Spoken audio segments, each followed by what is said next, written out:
출애굽기 13장 17절로 22절. 저 여러분이 한 절씩 나누어서 교독으로 보시겠습니다. 17절 말씀을 제가 먼저 봉독합니다. 바로가 백성을 보낸 후에 블레셋 사람의 땅의 길은 가까울지라도 하나님이 그들을 그 길로 인도하지 아니하셨으니 이는 하나님이 말씀하시기를 이 백성이 전쟁을 하게 되면 마음을 돌이켜 애굽으로 돌아갈까 하셨음이라.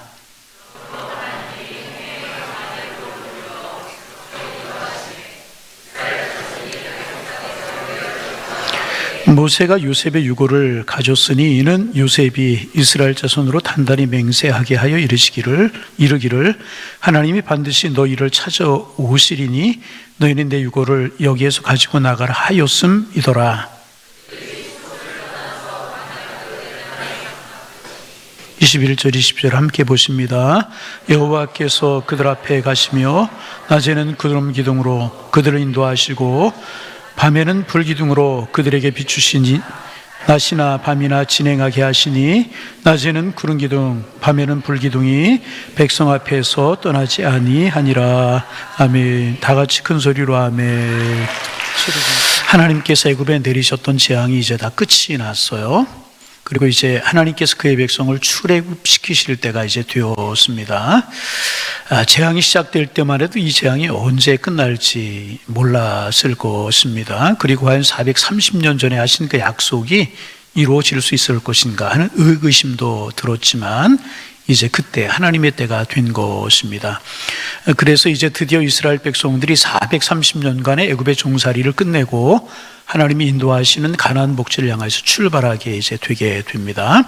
오늘 우리가 출애굽기 13장을 공부하게 되는데 출애굽기 13장이 바로 그런 말씀을 기록하고 있습니다. 오늘 공부하게 되는 출애굽기 13장은 세 개의 장면으로 구성이 되어 있습니다. 여러분 성경 중에 이제 단락을 구별해 제목을 붙여놓은 그런 성경을 가지고 계시는 분들이 계실 것입니다.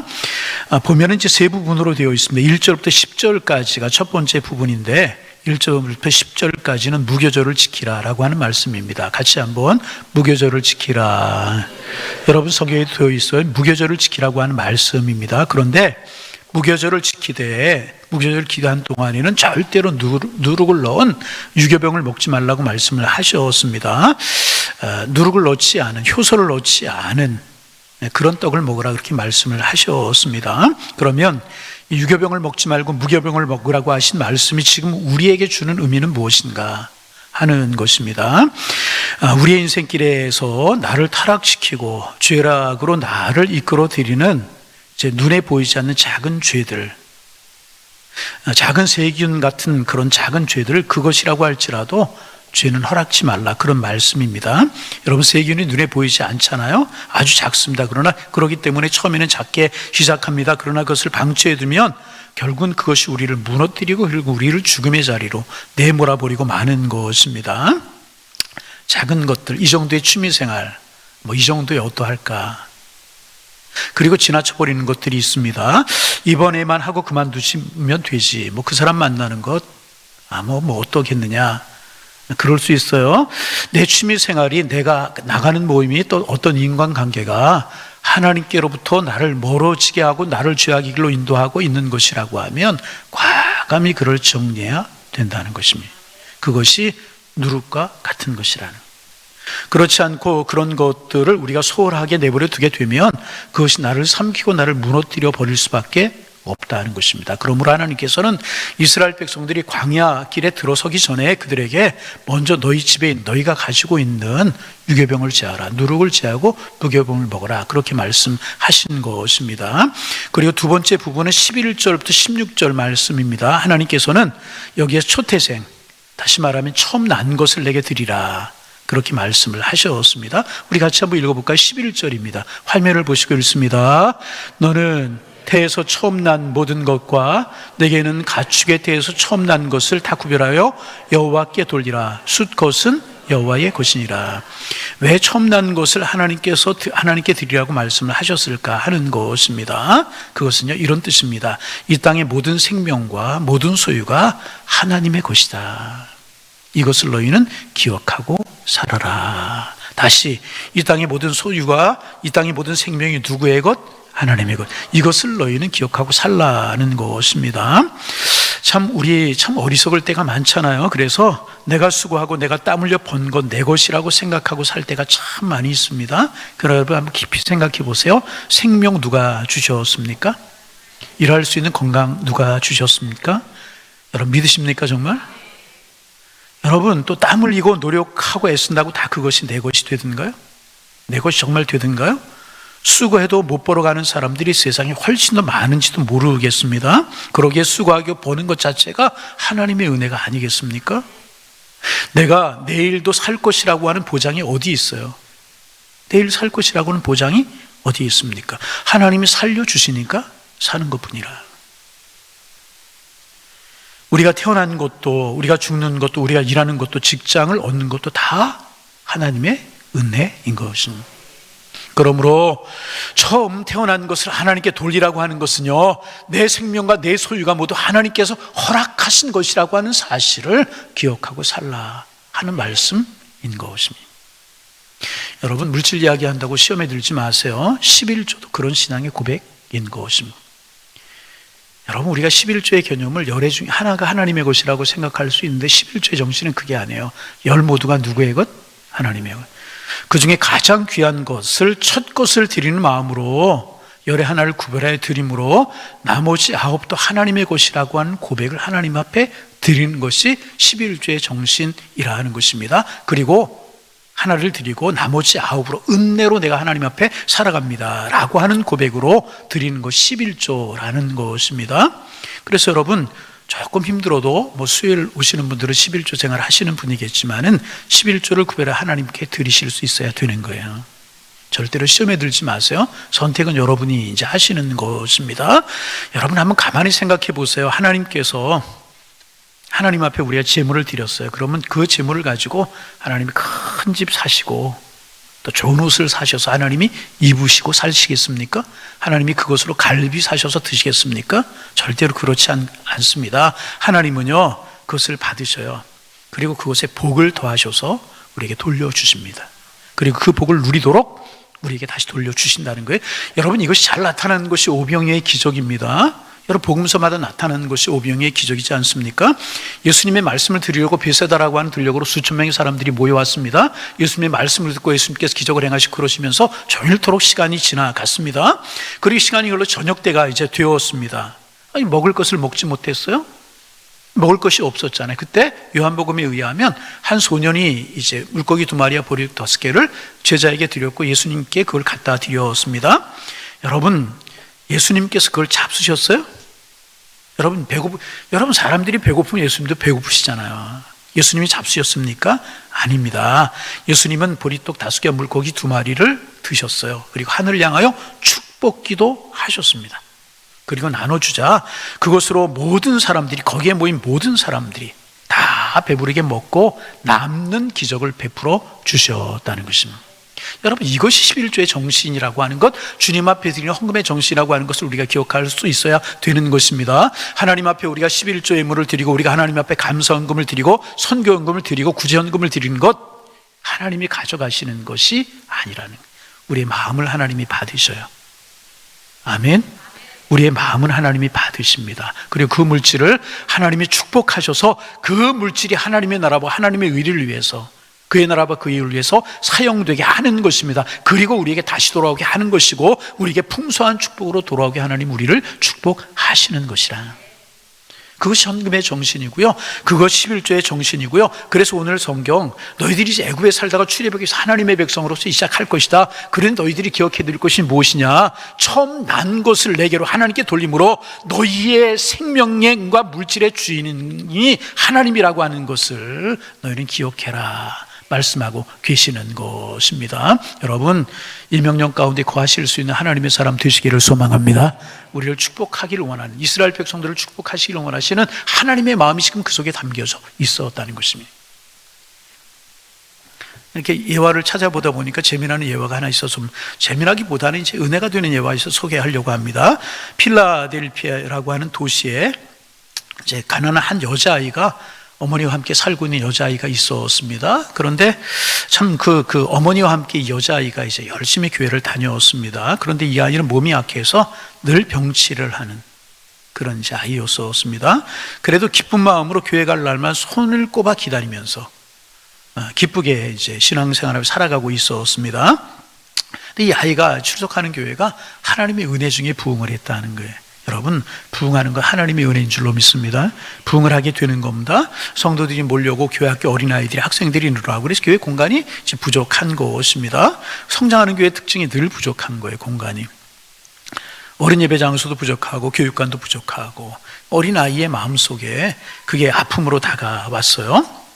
그래서 소녀가 교회 시키지도 않았고 목사님이 광고도 하지 아니하셨는데 기도하기 시작한 하나님, 우리 교회가 예배 장소가 부족하고 교육시설이 부족합니다. 우리 교회 다시 크게 짓게 해주세요. 교육관도 크게 짓게 해주셔서 어린아이들이 학생들이 마음껏 예배하고 하나님 말씀 공부하게 해주세요. 뛰놀게 해주세요. 우리 어른들이 마음껏 하나님을 크게 예배할 수 있도록 하나님 큰 예배당을 하나님 주세요. 기도하면서 늘 일장에 간절히 이제 성청 건축을 위한 일기를 쓰고 기도하고 이제 어린아이가 이제 그랬다고 이제 그래요. 그래서 교회에서 목사님이 또 이제 교회에서 건축 헌금을 하자는 이야기 하지 않았는데 이 어린 소녀는 하나님을 사랑하는 마음으로 교회를 사랑하는 마음으로 돈을 모으기 시작을 하는 겁니다. 그런데 여러분, 가난한 집 아이였기 때문에 무슨 큰 돈을 모을 수 있고 무슨 많은 돈을 모을 수가 있겠습니까? 그죠? 한 푼, 두 푼 동전이 생기는 대로 저금통에다 넣고 저금통에다 넣고 그렇게 모으는 것입니다. 우리로 말하면 혼자서 건축 헌금을 혼자 시작한 것입니다. 그래서 그렇게 2년간 모은 돈이 동전 57개였었다고 그래요.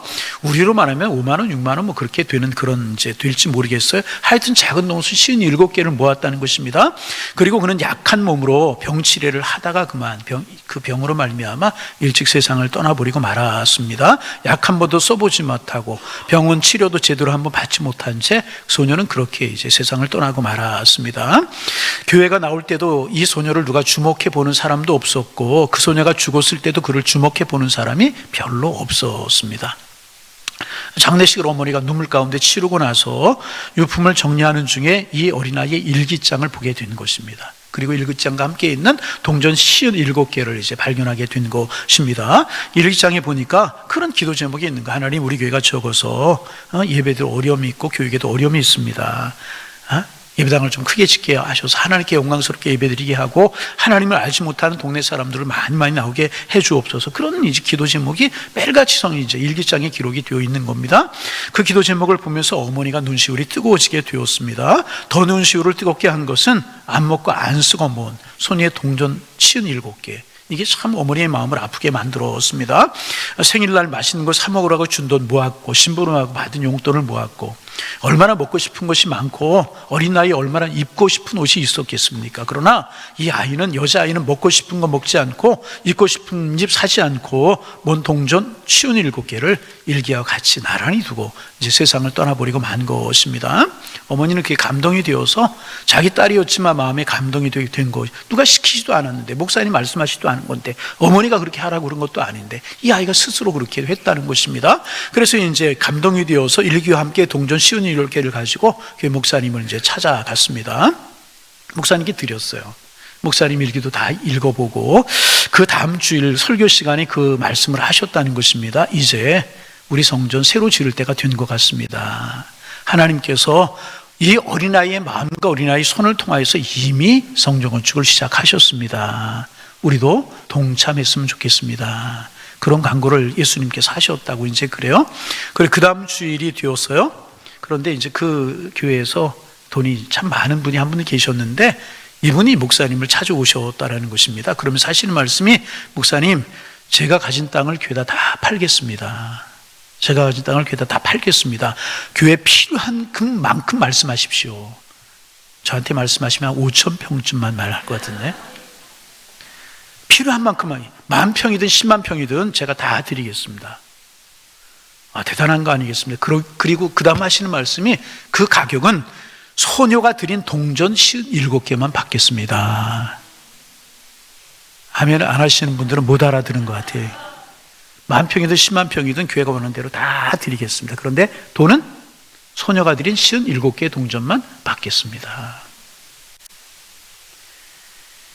그 땅을 받고 제 땅을 드리겠습니다. 그리고 그 땅은 제 이름으로 하지 마시고 그 아이가 구입해서 교회에 헌물하는 것으로 하십시오.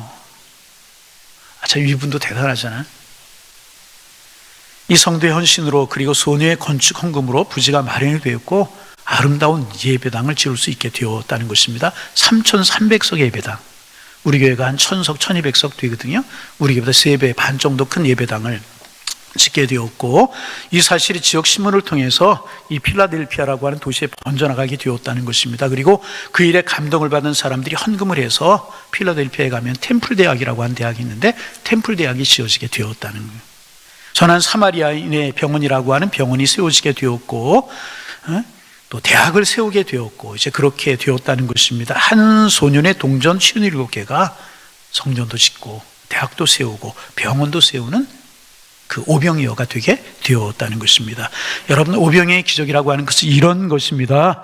내가 하나님 앞에 적은 것을 드리게 될 때, 정성을 다하게 될 때 하나님께서 그걸 받으시고 복을 더하셔서 우리에게 돌려주시는 것이 오병이어고 11조 헌금이라는 것입니다. 그래서 여러분, 11조는요 틀림없이 하나님 앞에 드리는 것이기도 하고 헌금은 틀림없이 하나님 앞에 드리는 것입니다. 그런데 중요한 사실 기억해야 될 것은 뭐냐 하면 하나님 앞에 드리는 것이 틀림이 없지만 내 복을 쌓는 것이기도 하는 것이라는 거예요. 이 사실을 여러분 꼭 기억하셔야 될 거예요. 그래서 여러분, 첫 태생은 하나님의 것이다. 하나님께 드려라. 여러분, 하나님의 것 하나님께 드리시기를 바랍니다. 가이사의 것 가이사에게만 드리지 말고 내 것 내 것에게만 돌리지 말고 하나님의 것을 하나님께 드리라. 그래서 너희 중에 누르고 없는 유교병을 제하라. 그리고 초태생을 하나님께 드리라. 이렇게 하나님께서 명령을 하셨습니다. 그리고 이제 이스라엘 백성들이 광야에 들어서게 되는데 그 광야에 들어서는 장면이 17절에서 22절까지 이제 기록되고 있습니다. 이 말씀을 보면 또 광야길을 출발함에 있어서 하나님께서 이스라엘 백성들이 하신 3가지 말씀이 기록되고 있습니다. 먼저는 이스라엘 백성들을 하여금 해변길로 가지 말고 광야길로 가라. 이제 그렇게 말씀을 하셨습니다. 사실 여러분이 많이 들으셨을 거예요. 애굽에서 가나안까지는 이제 넉넉 잡고 열흘이면, 빨리 가면 일주일이면 가고 넉넉 잡고 열흘이면 가는 그런 길이라고 이제 그래요. 그래서 당시 상인들이 애굽과 가나안을 왔다 갔다 하는 상인들이 많이 있었다고 그래요. 낙타를 타고 다니는 길이라고 그래서 카라반의 길이라고 그렇게 불리우는 그 해변길이 있었다는 것입니다. 넓고 물을 구하기도 쉽고 위험도 없는 그런 길이었다고 이제 그래요. 그런데 하나님께서는요 이스라엘 백성들을 그 좋은 길, 가까운 길로 인도하지 아니하고 우리가 아는 대로 그들을 광야길로 인도하셨습니다. 일주일 내지 열흘이면 가는 길을 가지게 하지 아니하시고 40년 동안 광야를 돌게 하시고 가나안 땅에 들어가게 하셨다는 것입니다. 왜 그랬을까?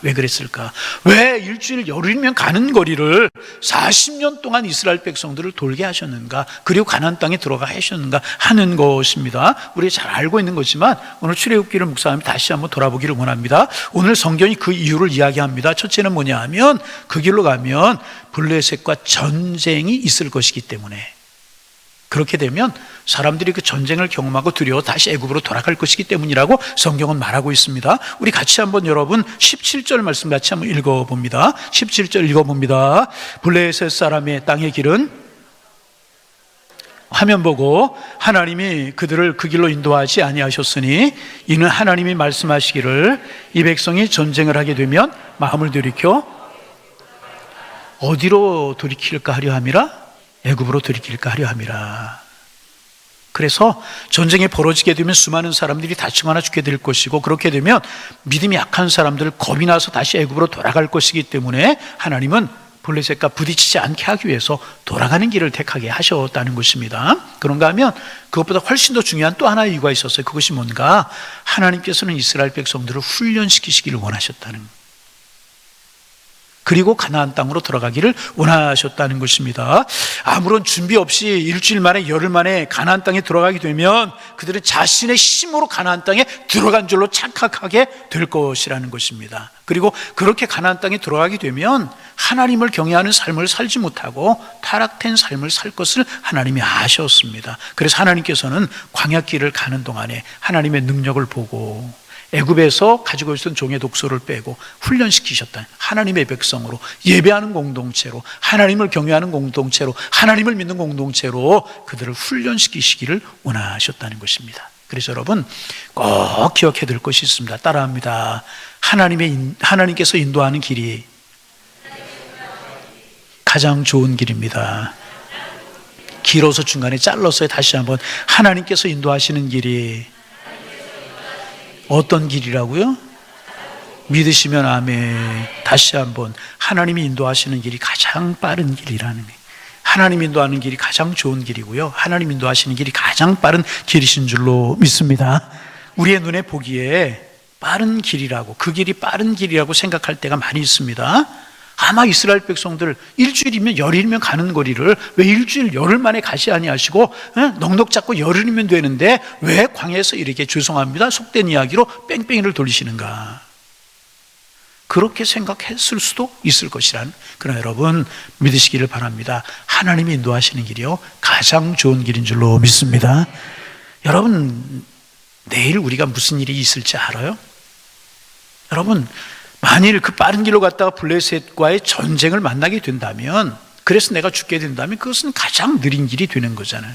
내 자녀가 다치기도 하고 내 가족이 다치기도 하게 되면 그것은 상처나는 길이지 좋은 길이 결코 아니지 않습니까? 그런데 하나님이 인도하시는 길은 우리의 눈에 볼 때는 돌아가는 것처럼 보이고 늦은 길처럼 보이지만 그것이 가장 빠른 길이고요, 그것이 가장 축복된 길이라고 하는 사실을 믿으실 수 있기를 주님의 이름으로 축원합니다. 여러분 한번 생각해 보세요. 우리가 이제 물질을 갖는 목적이 무엇입니까? 행복하기를 원하는 거예요. 그래서 세상의 관점이 개념이 뭐예요? 많은 물질을 가지면 좀 행복하고 덜 가지면 덜 행복할 것이라고 생각을 하잖아요. 그래서 가정이 좀 행복하고 마음껏 아이들을 교육시키고 입히고 먹히기 위함이 아니겠습니까? 그래서 물질을 많이 가지려고 합니다. 내 삶을 누리고 즐겁게 하기 위해서 우리는 물질을 많이 갖고 싶어 합니다. 그래서 다른 사람에게 좀 이제 도와주는 것도 하고 좀 넉넉하면 그래서 우리가 돈을 많이 모으기를 원하고 갖기를 원한다는 것입니다. 그런데 여러분 한번 생각해 보세요. 내가 그 물질을 잘 활용할 수 있는, 다스릴 수 있는 훈련이 되지 않은 상태에서 그 물질을 가지면 내가 어떻게 되겠습니까? 가만히 한번 생각해 보세요. 그 돈으로 엉뚱한 짓을 할 수 있는 일이 생기게 될 것이라는, 그러면 오히려 물질 때문에 가정이 깨지고 인생이 망쳐지는 일이 없겠습니까? 아직 그때가 이르지 않았는데 그 돈을 자식에게 주면 타락하는 일 생겨버리고 만다. 아직 성숙하지 못한 사람이 돈을 가져서 이기적인 것으로 사용하면 그것 때문에 다툼이 있게 된다든지 오히려 행복이 깨어져 버리고 마는 것 아니겠습니까? 그래서 여러분, 훈련되지 않으면 하나님께서 그 물질을 주시지 아니하신다는, 좀 더 인생의 쓴맛도 맛보고 어려운 경험도 해보고 병치레도 해보고 밥 굶는 아픔도 경험한 후에 이런 모든 것을 내가 통제할 수 있는 능력이 생기고 난 다음에 감사할 수 있을 때 하나님께서는 우리에게 주시는 것이라는. 그러므로 하나님께서는 이스라엘 백성들로 해변길로 가게 하지 아니하시고요 광야길로 가게 하셨. 왜? 그것이 그들에게 축복이기 때문에, 훈련된 다음에 들어가는 것이 축복이기 때문에, 그리고 그렇게 가나안 땅에 들어갈 때 가나안 복지에 들어가서 하나님 앞에 감사하며 살아갈 수 있을 것이기에 하나님께서 그렇게 인도하셨다는.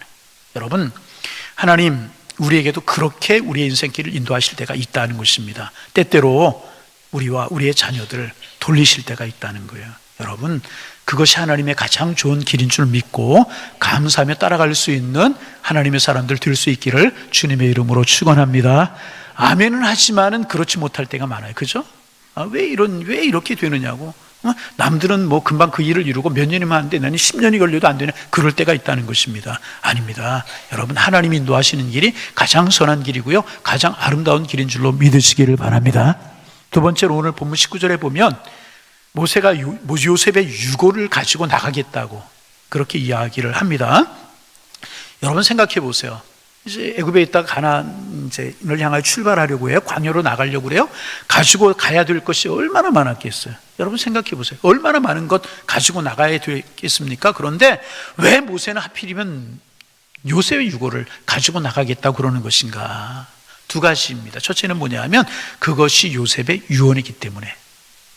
여러분, 우리가 지지난주에 아버지와 아들이라고 하는 제목으로 주일 낮 예배 시간에 설교 말씀을 하나님의 말씀을 나눌 때 야곱과 요셉이 통하는 아버지와 아들이었는데 믿음에서 가나안 땅을 사모한 면에서 똑같았다고 그랬잖아요. 그래서 야곱도 내 유고를 가나안 땅에 묻어달라, 요셉도 이 다음에 출애굽할 때 너희들이 내 유고를 가지고 나가게 해달라. 아버지와 아들이 통한 아들이었다. 기억나십니까? 아니 목사님 그거 저기 2주씩이나 지났는데 기억하는 거 기적 아닙니까? 여러분 기억하시네. 기억나십니까? 안 나는 것 같은데. 요셉이 유언이었기 때문에. 요셉이 유언. 그것을 기억하면서 이제 모세 가지고 나간 것이고, 또 하나 모세가 요셉의 유고를 가지고 나간 이유는 뭐냐 하면 우리의 약속의 땅은 하나님이 우리에게 주신 땅은 애굽이 아니고 어디다? 가나안 땅이다. 그런 믿음의 고백이 그 행위 속에 담겨져 있었다는 것입니다.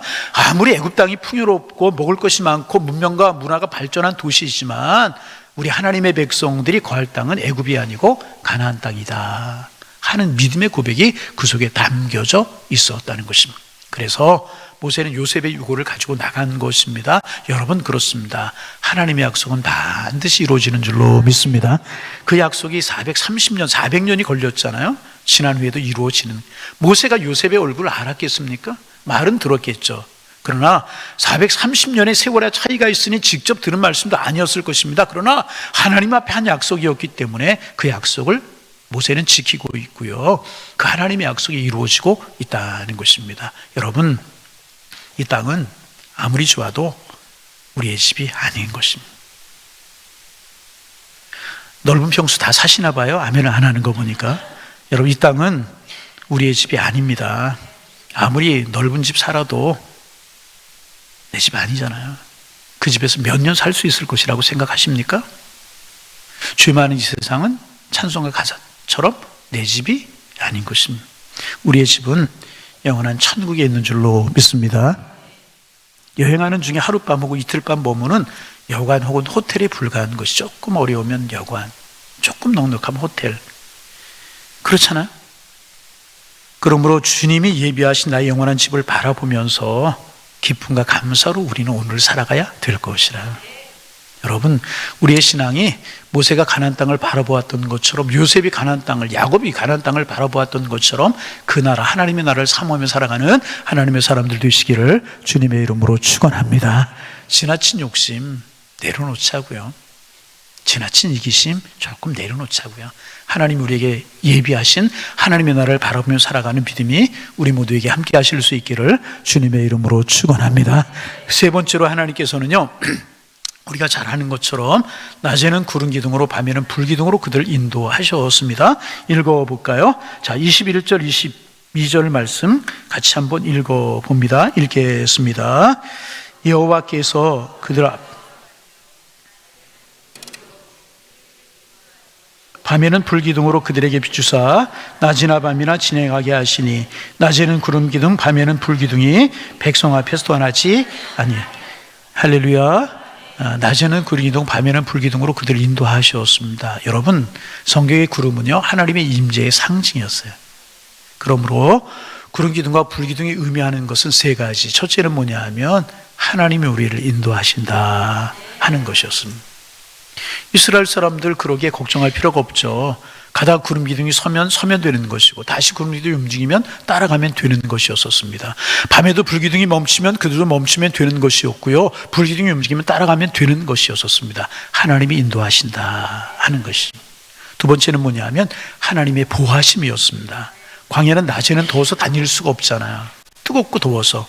그런데 하나님께서 구름 기둥으로 우산을 만드셨잖아요. 뜨거운 태양열을 차단해 주셨다는 것이, 일사병이나 상함이 없도록 이스라엘 백성을 지켜주셨다는 것. 밤에는 추워서 견딜 수가 없습니다.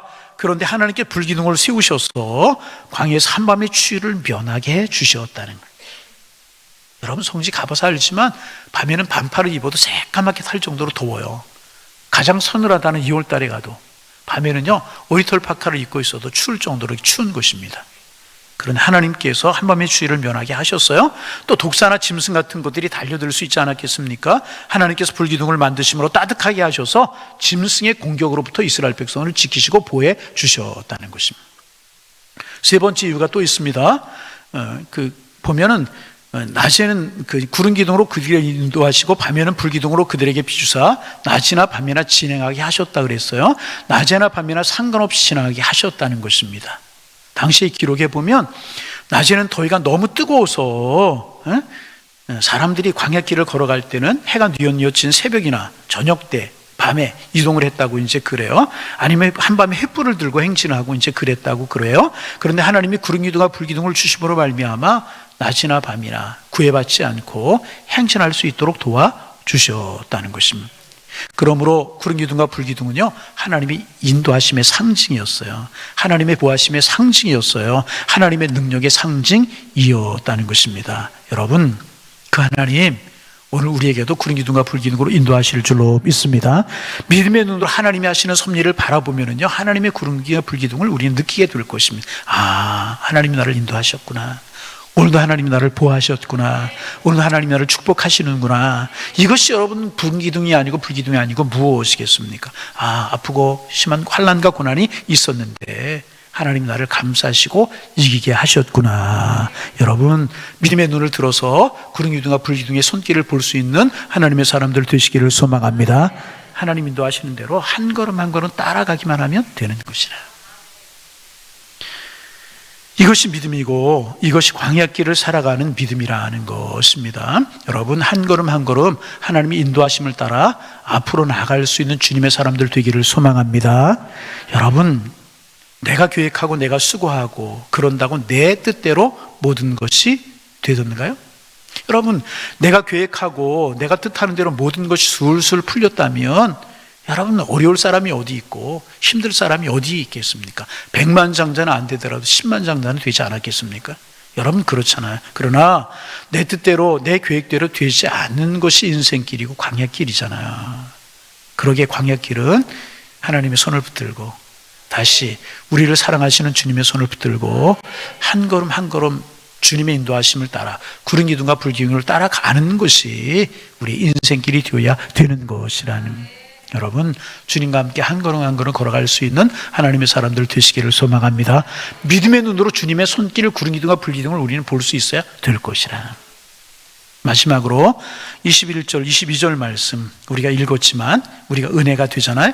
21절 말씀 가운데서 눈에 들어오는 말씀이 뭐냐 하면 여호와께서 그들 앞에서 가셨다. 여호와께서 그들 앞에서 가셨다 하는 말씀입니다. 여러분, 그렇습니다. 하나님은요, 우리들의 앞에 서서 가시는 분이십니다. 우리 앞서 가시면서 위험한 일은 없는지, 대적하는 대적자가 없는지 그런 것들 정복하고 제거하시고 우리를 인도하시는 분이시라.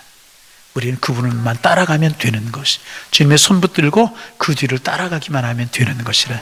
근데 우리의 문제가 무엇인가? 주님보다 우리가 앞서려고 하는 것이 문제라는, 주님과 앞서려고 하다가 그것이 문제가 되는 거예요. 여러분, 앞서가시는 주님의 뒤를 잘 따라갈 수 있기를 소망합니다. 2절에 보면 낮에는 구름기둥과 밤에는 불기둥이 백성 앞에 떠나지 아니했다. 떠나지 아니했다. 따라합니다. 떠나지 아니했다. 그렇습니다. 하나님은 항상, 이 구름기둥이 하나님의 임재의 상징이었다고 그랬죠. 불기둥이 하나님의 임재의 상징이었다고 그랬잖아요. 그 구름기둥과 불기둥이 이스라엘 백성은 떠나지 않았다는 것입니다. 여러분, 우리의 건강도 언젠가는 우리에게 떠나요. 언젠가 우리에게 떠나요. 건강도, 물질도 우리에게서 언젠가는 떠납니다. 자식, 내가 사랑했던 어떤 사람, 언젠가는 우리에게 떠나갈 수밖에 없잖아요. 우리를 떠나지 않을 것들은 아무도 없습니다. 여러분은 그렇잖아요. 그렇게 나를 사랑하시던 사랑하는 사람 떠나잖아요. 우리를 떠나지 않을 것 세상에 아무것도 없어요. 그러나 하나님은요, 영원히 우리를 떠나지 아니하시는 분이십니다.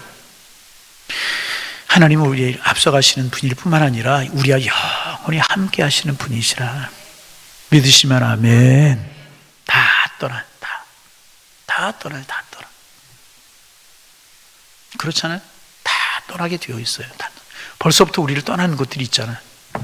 그러나 하나님이 영원히 우리와 함께 하신, 내가 병들었을 때일지라도, 내가 실패했을지라도, 내가 눈물을 흘릴지라도, 내가 고독 속에 신음할지라도 주님은 우리 곁에 오셔서 우리의 손을 꽉 붙들고 우리와 함께 하시는 사랑의 하나님이시라는.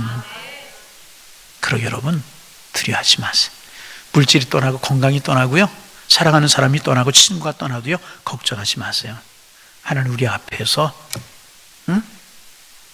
영원히 우리 함께 하시는, 우리의 손을 붙들고 우리와 동행하시는 주님이시라는, 이 주님과 함께 우리의 인생길이 어려운 광야길과 같은 인생길이지만 주님과 함께 하셔서 복되고 아름답고 승리의 길을 걸어가시는 하나님의 사람들 다 되실 수 있기를 주님의 이름으로 축원합니다. 축원합니다. 하나님 아버지, 드디어 이스라엘 백성들이 이제 출애굽하는데 이스라엘 백성들이 지켜야 될 규례도 말씀하시고 또 내가 너희와 함께 할 것이라고 한 말씀도 들려주신 그 말씀을 저희들이 묵상합니다. 그 말씀 우리에게도 주시는 말씀인 줄로 믿습니다. 멀리할 것 멀리하고 버릴 것 버리게 하여 주옵소서. 아까워도 멀리할 것 멀리하고 버릴 것 버리게 하셔서 우리에게 영적인 유익이 될 수 있도록 하나님 축복하여 주옵소서. 광야길이 험하고 어려울지라도 주님 앞서서 늘 동행하심을 믿고 우리의 인생길을 힘있게 걸어갈 수 있는 저희들 되도록 주께서 인도하여 주옵소서. 주님의 손에 애써 뿌리치지 않도록 도와주시고 우리를 잡으신 그 주님의 손길 우리도 붙들고 언제든 주와 동행하는 삶이 되게 하셔서 아름다운 천국에 이르는 저희들의 삶이 되게 하시고 승리하는 인생길을 걸어가는 우리 모두가 될 수 있도록 하나님 우리를 축복하여 주옵소서. 오 하나님, 우리와 동행하심을 믿고 그 주님을 의지하며 살아가는 참믿음 저희들의 마음속에 허락하여 주옵소서. 예수님의 이름으로 기도하옵나이다. 아멘.